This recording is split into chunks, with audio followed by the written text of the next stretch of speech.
Hundreds have rallied here in Hyde Park to voice their concerns over what they're calling accessibility issues due to changes that are coming to the park, including how they can access it and a reduction in parking. 81-year-old Eleanor is one of hundreds who came out to show her support to keep Hyde Park as it is. She uses a walker and says coming to the park will be nearly impossible without the ability to do so with a vehicle. I should be able to do what anybody else does who can walk or ride a bike. And it seems to me that the people who have had the most say about this are people who are interviewed in the park already. If they're in the park on a Sunday afternoon, that means they can walk or ride a bike. So they're not representing me.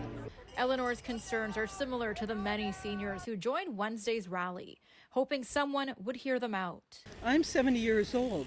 I had an injury to my meniscus, a medial meniscus tear. I've had a broken ankle.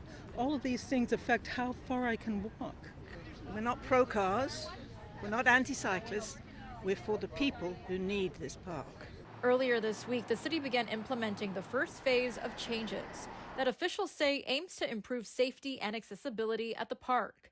They include bringing in dedicated bike lanes and creating designated pickup and drop-off areas while removing some public parking spaces. But all of these steps will increase later this week.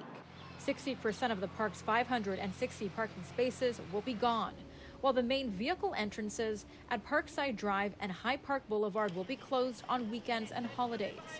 And on top of that, closing out vehicle traffic at the West Road and parts of Colbert Lodge Drive.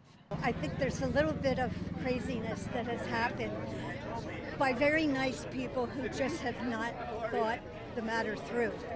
And I hope that people will pay attention to what's happening here today. But for some cyclists, riding in a car-free park may help put their minds at ease, like this cyclist who says she's been hit by a vehicle riding in Hyde Park.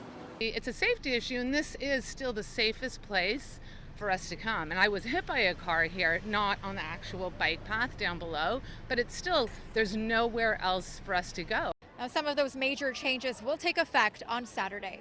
At Hyde Park, Melissa Nakhavoly, City News.